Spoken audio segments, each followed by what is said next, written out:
The entire kingdom, humans, animals, and even babies absolutely loved that pure soul, and everyone was sad that he had to leave the kingdom.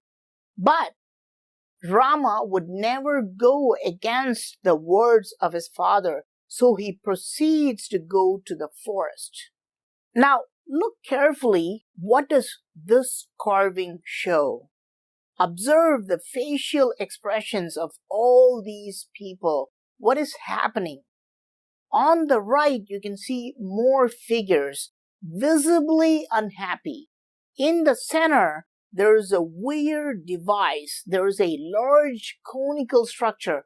On top of it, there is a rectangular box, and you can see someone's head and his hands sticking out of that box. Who is he? This is the lifeless body of the old king. Yes, the king has died because he was heartbroken. As soon as Rama left the kingdom, the king's soul left his body as well. And the people around him are getting ready for his funeral.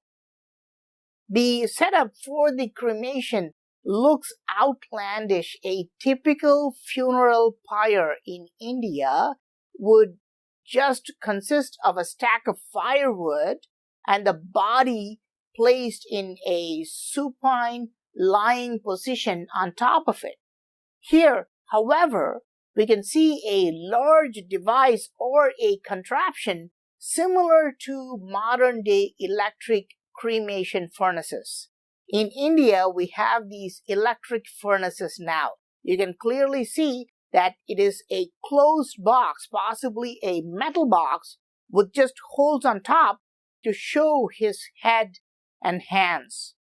On the right, you can see his son, the new king Bharata, putting his hand inside the box and lighting a fire. You can see the flames here. I wonder what type of funeral contraption devices were used in Indonesia during ancient times.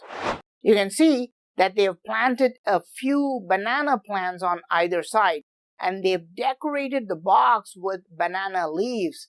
This is the usual ritual in Hindu ceremonies. At least in his death, the old king seems to have a smile. He is relieved of all his sorrows, and he can finally smile. Below the cremation furnace, you can see a strange animal. It looks like a rat, but it seems to be unafraid of humans and is much bigger than a rat. What animal is that?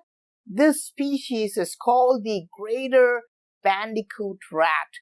These are so large that cats are terrified of them, and these bandicoots are avid meat eaters.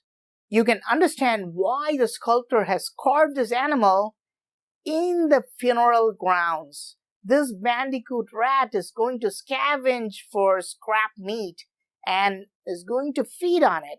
Actually, it's doing just that already. See what's in front of it. On the right side, we can see a bunch of citizens, both men and women, sitting and looking at bags. Look at the dejection and despair in their eyes. Their favorite prince has left the kingdom, and their favorite king has left the world.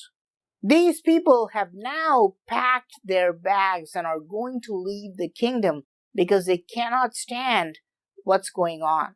So, what happens next after all the dust settles? Rama is exiled, his father is dead, and Bharata is set to become the king according to his mother's plan.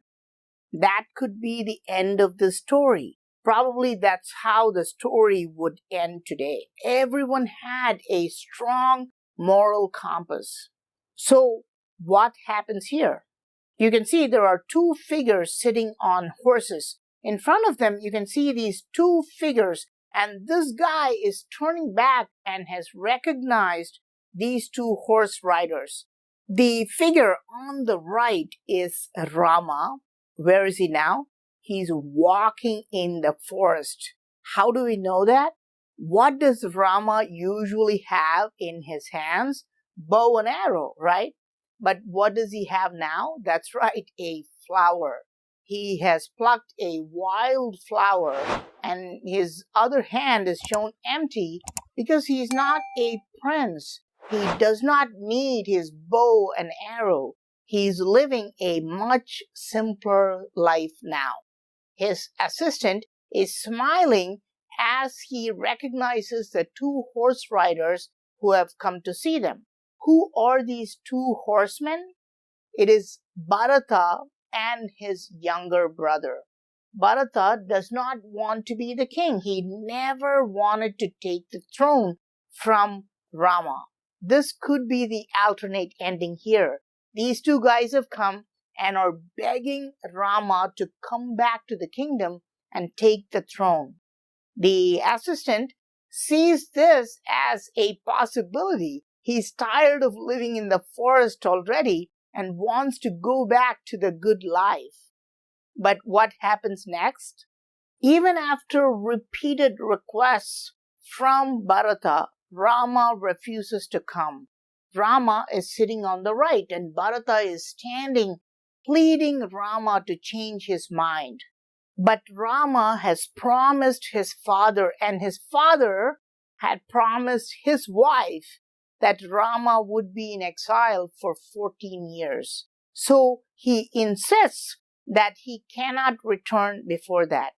But Bharata is giving cold, hard cash, a big stack of money to Rama so he can survive in exile, right?